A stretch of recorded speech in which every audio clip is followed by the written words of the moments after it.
ಮಾಡಬೇಡಿ. ಕರ್ನಾಟಕ ರಾಜ್ಯದಿಂದ ಸುಮಾರು ಎಲ್ಲಾ ಜಿಲ್ಲೆಗಳಿಂದ ಧಾರವಾಡದಲ್ಲಿ ವಿದ್ಯಾರ್ಥಿಗಳು ಸುಮಾರು 5 ರಿಂದ 10 ವರ್ಷ ತನಕ ಇಲ್ಲಿ ನೆಲೆ ನಿಂತವರಿದ್ದಾರೆ. ತುಂಬಾ ಕಡುಬಡ ಮಕ್ಕಳು ಇಲ್ಲಿದ್ದಾರೆ.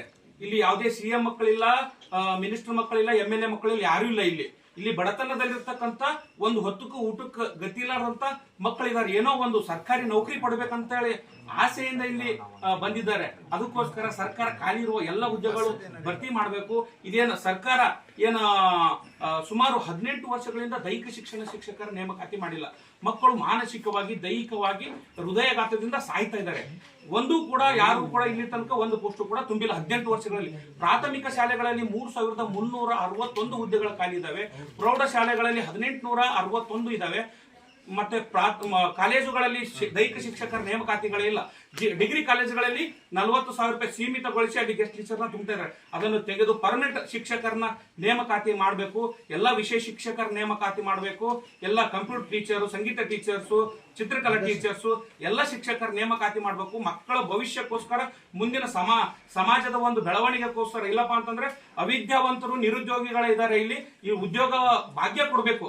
ಈ ಮನೆಗೊಂದು ಉದ್ಯೋಗ ಭಾಗ್ಯ ಕೊಡಬೇಕು ವಿನಃ ಗ್ಯಾರಂಟಿಗಳನ್ನ ಹೆಸರಿನಾಗ ಸರ್ಕಾರ ಸುಳ್ಳು ಹೇಳ್ಕೊಂತ ನೇಮಕಾತಿಗಳನ್ನ ಮುಂದೆ ಹಾಕಬಾರ್ದು. ದಯವಿಟ್ಟು ಶೀಘ್ರದಲ್ಲಿ ಸರ್ಕಾರ ನೇಮಕಾತಿ ಮಾಡಬೇಕು.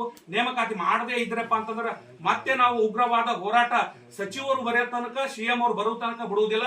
ನಾವೇನು 2023ದಾಗ ಬೆಳಗಾವಿದಾಗ ನಿರುದ್ಯೋಗಿಗಳು, ದೈಹಿಕ ಶಿಕ್ಷಕರು ಏನು ಹೋರಾಟ ಮಾಡಿದೆವು, ಆ ಮಾದರಿಯಲ್ಲಿಪ್ಪ ಅಂತಂದ್ರೆ ನಾನು ರಕ್ತದಿಂದ ಪತ್ರ ಬರೆದಿದ್ದೆ. ಅವಾಗ CM ಅವ್ರಿಗೆ ರಕ್ತದಿಂದ ಪತ್ರ ಹೋದಾಗ CM ಅವರು ಇಮಿಡಿಯೇಟ್ಲಿಪ್ಪ ಅಂತಂದ್ರೆ ಸಂಬಂಧಪಟ್ಟ ಮಿನಿಸ್ಟರ್ಗೆ ಮಧು ಬಂಗಾರಪ್ಪರವರು ರಾತ್ರಿ 9 ಗಂಟೆಗೆ ಬಂದ್ರು.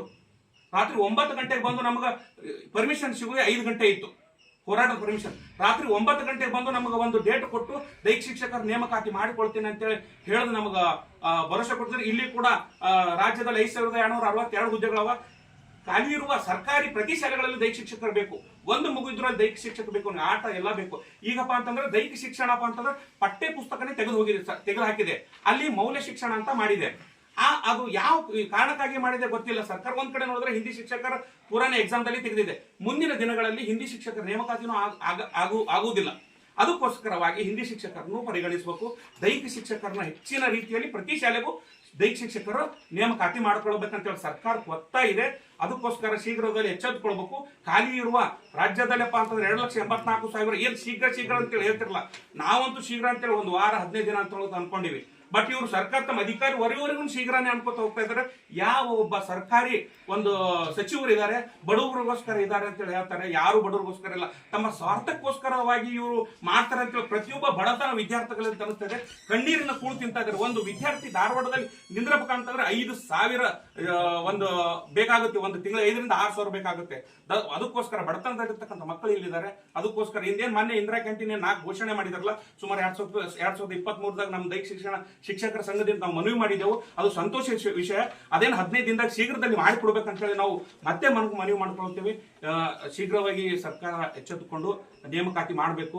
ದಯವಿಟ್ಟು ಎಲ್ಲ ಬಡ ವಿದ್ಯಾರ್ಥಿಗಳನ್ನು ಪರಿಗಣನೆ ತೆಗೆದುಕೊಂಡು ನೇಮಕಾತಿ ಮಾಡಬೇಕಂತೇಳಿ ಮಾಧ್ಯಮ ಮಿತ್ರರಲ್ಲಿ ಮತ್ತೊಮ್ಮೆ ಎಲ್ಲರ ನೊಂದ ವಿದ್ಯಾರ್ಥಿಗಳ ಪರವಾಗಿ ಕೈ ಮುಗಿದು ನಾನು ಕೇಳ್ಕೊಳ್ತೀನಿ ಅಂತೇಳಿ.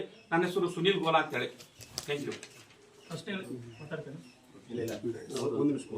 ಒಂದೇ ನಿಮಿಷ ಮಾತಾಡ್ತೀನಿ.